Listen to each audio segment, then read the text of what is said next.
A Bulgarian split squat can help to strengthen the hips and knees and can also improve balance and stability. This video will cover the main muscles involved, how to perform the movement safely and efficiently, different types of equipment that can be easily used at home for this movement, and how it compares to similar exercises. I'm Dr. Elise Brown, and I'm a scientist who studies how exercise can help prevent and slow the complications of diabetes. The Bulgarian split squat, also called a rear foot elevated split squat, is a unilateral, multi-joint knee exercise that occurs in the sagittal plane. The movements are knee and hip extension during the concentric phase and knee and hip flexion during the eccentric phase. The main muscles involved in the movement include the gluteus maximus, hamstrings, and quadriceps. The Bulgarian split squat can be done at home using body weight, dumbbells, or resistance bands. This exercise does require a fair degree of balance, and it may be helpful to hold onto something stable like a table when you're first learning the movement. You'll need a bench or other stable structure to prop your back foot on. The support is usually around knee height, but can be as low as 6 inches depending on flexibility and leg strength. Stand with your back facing the bench. There are different approaches to determining how far away from the bench that your lead foot needs to be. The first approach is to position the lead foot about half of your height's distance away from the bench. I'm 5'5", so I'm going to have the toe end of my front foot a little over 2.5 feet from the front edge of the bench.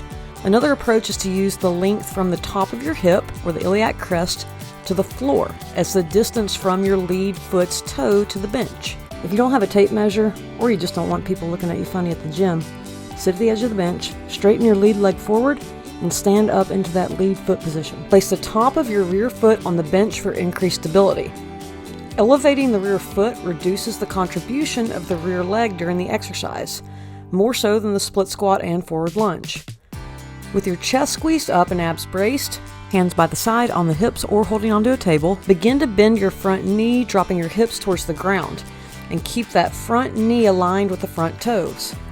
Go as low as you can safely go, with the goal of the hip crease of your front leg dropping slightly below the knee of the front leg.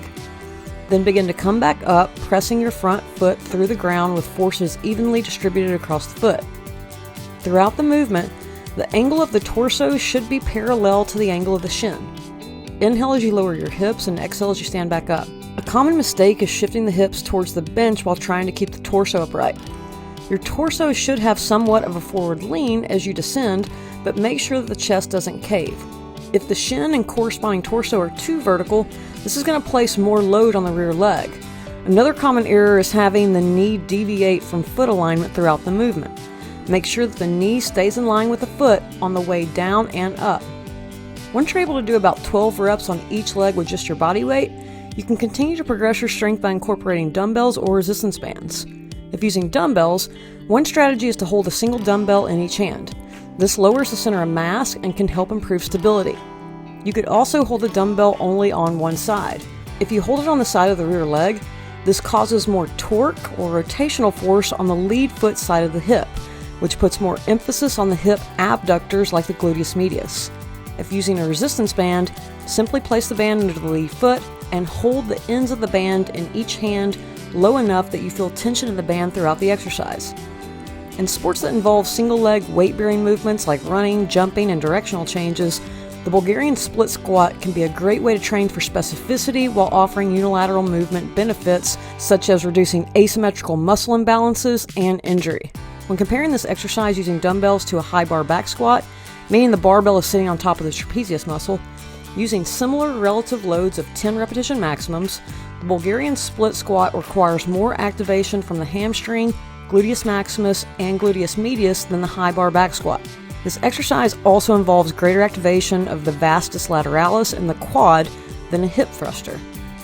The Bulgarian split squat can effectively be done at home to build lower body strength and balance while promoting muscle symmetry for injury prevention. Thank you for watching.